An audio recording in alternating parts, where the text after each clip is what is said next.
You're listening to The Bird Bath, presented by The Fountain Report. I'm your host, Ryan Leach.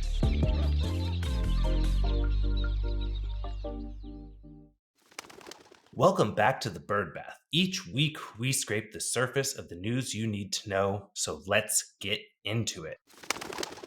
Our top story is the grudge match surrounding the veterinary shortage. This week, our perennial challenger, Dr. Rena Carlson of the AVMA, is squaring up against veterinarian and economist Dr. James Lloyd with a new research paper published by Mars Animal Health. Before we get into it, let's start with the undisputed pieces here, and that's that there are more than 80,000 companion animal veterinarians in the United States today, and COVID has increased the strain on the veterinary industry through outpaced growth. Also, no one in this topic wants to see veterinarians replaced or removed from clinics, or worse, burning out from practice. Finally, rural communities are underserved in veterinary medicine. I think that's where these two parties stop agreeing and start going to the real numbers. Now, Dr. Lloyd found that 97,000 veterinarians were needed to meet U.S. demand for pet health services in 2022 alone, with an additional 30 to 40,000 veterinarians needed by 2030 to meet demand. Dr. Lloyd is anticipating a need for nearly 150,000 veterinarians in practice by the year 2030. Dr. Carlson adamantly disagrees with this. She firmly states that the number of companion animal veterinarians is projected to grow by more than 20% from 80,000 right now to approximately 98,000 by 2030. To support that, she cites the continuation of historical increases in class sizes and the addition of 3 new schools graduating their first classes in 2023, 2024, and 25. In a previous episode of the Bird Bath, though, we quoted the dean at the Iowa State University College of Veterinary Medicine saying, at this point, we're pretty much capped out on our ability to grow because of facilities, classroom sizes, our training centers, our laboratories, and everything else. So unfortunately, the data shows the class sizes has risen by an average of 2% a year for the last 30 years. That doesn't really jive with the numbers that Dr. Carlson is presenting here. Dr. Carlson does, though, continue that saying on top of that 20% growth, there are at least 10 new veterinarian schools in various stages of development. And at the same time, nationwide data shows decline in the number of clinical visits, new patients, and new clients. Dr. Lloyd counters that in his report, saying that pet health service spending is expected to increase 3 to 4% per year beyond inflation over the next 10 years. Mars's summary of their findings wrapped up with some actionable steps, if not a little light on the terms, saying Mars Veterinary Health, together with our family of veterinary practices, is helping tackle the shortage by building a bigger talent pipeline and strengthening career paths, innovating care delivery to reach more pets. Let's talk about BCPR, right? Doubling down on supporting the health and well-being of veterinary professionals. I'd like to see some teeth around that. Investing in equity, inclusion, and diversity initiatives, and offering student debt relief to associates, which is something that we hit on last week about Colorado and Kansas stepping up to do that as a state. Dr. Carlson wrapped up her article saying, as the profession works to overcome our workforce challenges, it is critically important that we fully evaluate the advantages and disadvantages of any proposal that will have long-term impacts on the delivery of veterinary medicine. Let's not misdiagnose a short-term problem and then treat it inappropriately. Let's identify the long-term solutions that will not jeopardize quality medical care for animals or undermine public health. So, Dr. Carlson, great topic there, great quotes. I have to appreciate the scientific approach to not taking steps to change anything here, but I do really appreciate what Dr. Lloyd brought with some really well-supported, actionable, well-researched, and highly researched statistics to support his claims around the growth that he's expecting to see and the shortage that still continues to be a hot topic of debate.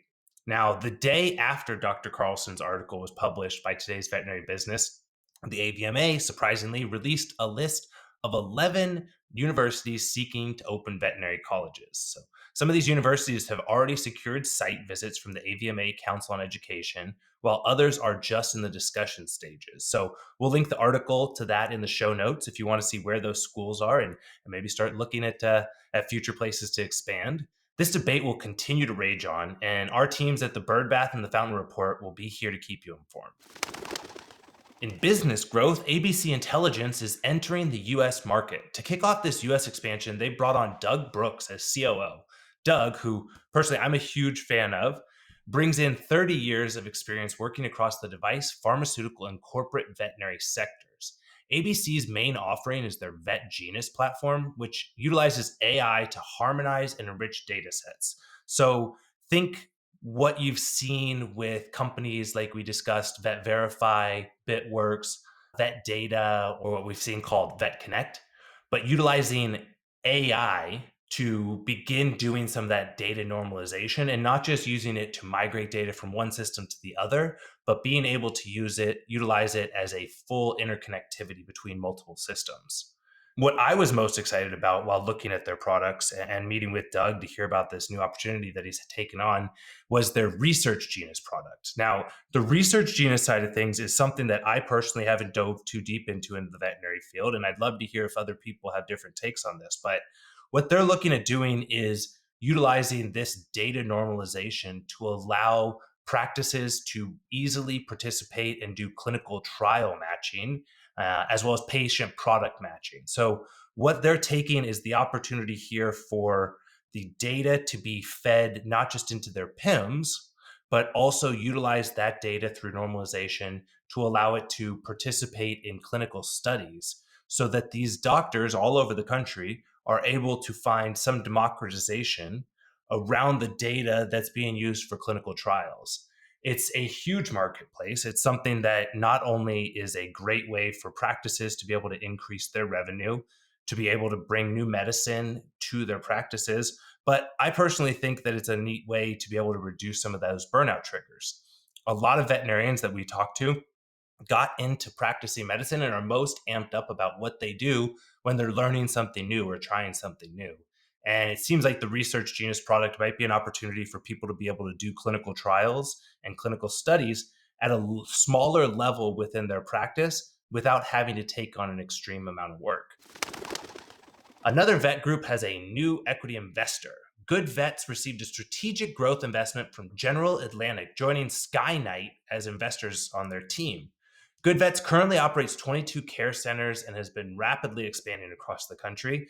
Now, as I did some more research into General Atlantic, who's their strategic growth investor, they've got $77 billion in assets under management, and they do have one other pet care investment with Village Pet Care, which is a boarding and grooming consolidator. I have to give Village Pet Care some major credit because when you go on their site, you see the General Atlantic logo and information right there. It's unique and interesting for somebody not to be hiding where that capital is coming into the veterinary space. Now, on the negative side, as I looked more into General Atlantic, I was a little taken back by the fact that GoodVets and Village Pet Care are listed under consumer as one of their sectors. They are sitting in there next to a taco chain, Shein, Tory Burch, and a gymwear company, while their healthcare sector lists their investments into eye doctors, physical therapists, and human GPs. I personally would love to see them restructure this so that they can put their veterinary care in the same light that they're taking their human health care. Another partner in this deal is Skynight. Skynight does have a great reputation for their work with MedVet, and I'm really hoping that Skynight can guide General Atlantic better into the veterinary space to be a good steward for what we want to see. A story that I want to just sort of tease and maybe give you a little bit more about next week, though, is some new unionization. The National Veterinary Professional Union reported a ratification of the first collective bargaining agreement at All Creatures Animal Hospital in Bremerton, Washington. The practice is owned by one of the large corporate groups, Cara Veterinary Corp., and they put together a 2-year agreement covering 23 employees, which gives them more paid time off and a policy regarding abusive clients. It's pretty neat to see that as part of the negotiation tactics because I think everyone's has been in a spot where they'd like to see a client be fired or removed, or at least a policy or plan in place to be able to adapt and control those. As we see more consolidation happening, it does get more and more difficult for people on the ground in the clinics to feel empowered to really take a stand against abusive clients. Liz Houston, who's the president for the National Veterinary Professionals Union, said there is now a tiered wage system with clear processes for how workers can increase their pay, and most workers receive pay increases, some substantial. The workers there are represented by the International Longshore and Warehouse Union. Next week, we'll have Liz on the show to highlight some of the growth that we're seeing in unionization within the industry and what that's going to impact for future trends. Finally, in a couple weeks, be sure to join me for a live recording at the Veterinary Innovation Summit in Kansas City.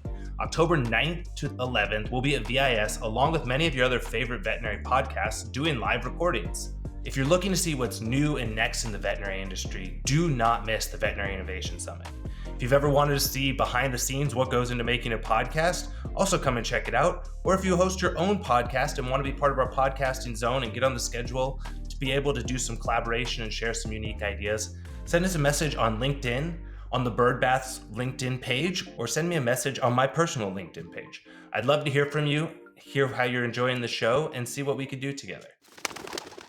For more on these stories and more, join us by subscribing to the Fountain Report. There's a link in the bio, and don't miss out on any episodes by subscribing and rating the show. For the Bird Bath, I'm Ryan Leach. See you next week.